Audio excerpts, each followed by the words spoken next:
Hello guys, അപ്പം നമ്മൾ എണ്ണിച്ച് വന്നത് ഫുഡ് എന്നുള്ള ഓർമ്മയിലാണ്. അപ്പോൾ നേരെ കിച്ചണിൽ പോയി ഉമ്മ എടുത്ത് വെച്ചേക്കുന്ന പാലെടുത്ത് കുടിച്ചു. അതിനുശേഷം ദുഫാനിൽ നിന്ന് മുമ്പോട്ട് ചെയ്ത നട്ട്സ് എടുത്ത് കുറച്ച് കഴിച്ചു. അതും കഴിഞ്ഞ് പിന്നെയും കിച്ചണിൽ പോയപ്പോൾ ഉമ്മ അതാ റൊട്ടീൻ ചിക്കൻ കറി ഉണ്ടാക്കി വെച്ചേക്കുന്നു. അതിൽ നിന്ന് 3 റൊട്ടീൻ ചിക്കൻ കറി എടുത്ത് കൂട്ടി കഴിച്ചു. പിന്നെ എൻ്റെ സ്വന്തം വാട്ടർ ബോട്ടിൽ വെള്ളം കുടിച്ചു. പിന്നെ നമ്മുടെ ദുഫാൽ ചോക്ലേറ്റിൽ നിന്നും 5-6 എടുത്ത് കഴിച്ചു. എടുത്തിട്ട് മതിയാവാതെ ഒരു കൈ നിറയെ എടുത്തുകൊണ്ട് വീണ്ടും ഞാൻ തിന്നുകൊണ്ടിരുന്നു. എന്താണെന്ന് അറിയത്തില്ല ഗൈസ്, എൻ്റെ വായ എപ്പോഴും ഇങ്ങനെ അനങ്ങിക്കൊണ്ടിരിക്കണം, അല്ലെങ്കിൽ ഒരു സമാധാനം ഉണ്ടാവില്ല. പിന്നെ ഉമ്മ എന്തെങ്കിലും പോയി നോക്കുമ്പോൾ ഉമ്മ ചക്ക വെട്ടുന്നു. അതിൽ നിന്നും കുറച്ചെടുത്ത് കഴിച്ചുകൊണ്ടിരുന്നു. പിന്നെ പുറത്തേക്കൊന്ന് ഇറങ്ങി ഉമ്മയുടെ ചെടിയിൽ നിന്ന് പൂവൊക്കെ പറിച്ച് നമ്മളെ എസ്തറ്റിക്കാവാൻ നോക്കിയതാ.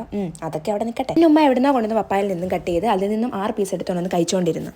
പിന്നെ നമ്മൾ പുറത്തേക്കൊന്ന് ഇറങ്ങി. ആദ്യം ഒരു ലൈം കുടിച്ചു തുടങ്ങി. പിന്നെ നമ്മൾ ബിരിയാണിയിലേക്ക് യുദ്ധം തുടങ്ങി. ബിരിയാണി ഫ്രൈഡ് റൈസും ഒക്കെ കഴിച്ചു, ഒരു ലൈമും ഷേക്കും ഒരു അവിൽ മിൽക്കും ഒക്കെ കുടിച്ച്. പിന്നെ ഒരു 5-6 ലഡു ഓർഡർ ചെയ്ത് കഴിച്ചുകൊണ്ടിരുന്നു. നല്ല സുഖമുണ്ടായിരുന്നു ഗൈസ്. പിന്നെ വീട്ടിലത്തെ ഫ്രിഡ്ജ് തുറന്ന് നോക്കിയപ്പോൾ ചക്കപ്പഴം ഇരിക്കുന്നുണ്ട്, അതും എടുത്തുകൊണ്ട് വരുന്ന കഴിച്ചു ഗൈസ്. പിന്നെ ചായയും മിച്ചറും ബിസ്ക്കറ്റും ഒക്കെ കൂട്ടി കഴിച്ചു. ഫ്രിഡ്ജ് തുറന്ന് നോക്കിയപ്പോൾ ഒരു ബോക്സ് നിറയെ ചോക്ലേറ്റ് ഇരിക്കുന്നുണ്ട്, അതും എടുത്തുകൊണ്ട് വരുന്ന കഴിച്ചു ഗൈസ്. പപ്പയുടെ ബാലൻസ് ഇരിക്കുന്നുണ്ട്, അതും കൂടി എടുത്ത് കഴിച്ചു. പിന്നെ മുന്തിരിയും കഴിച്ചു. പിന്നെ രാവിലത്തെ റൊട്ടി ചിക്കൻ കറിയും കൂട്ടി കഴിച്ചു. പിന്നെ ചെന്ന് നോക്കിയപ്പോൾ ഉമ്മ ബ്രെഡ് ഓംലെറ്റ് ഉണ്ടാക്കുന്നത്, അതിൽ നിന്ന് 4 എടുത്തുകൊണ്ടൊന്ന് കഴിച്ചു. പിന്നെ കുറച്ച് നട്ട്സും എടുത്ത് കഴിച്ചു. അപ്പോൾ ഇന്നത്തെ യുദ്ധം ഇവിടെ അവസാനിപ്പിക്കുന്നു. നാളെ മറ്റൊരു വീഡിയോ ആയിട്ട് കാണാം.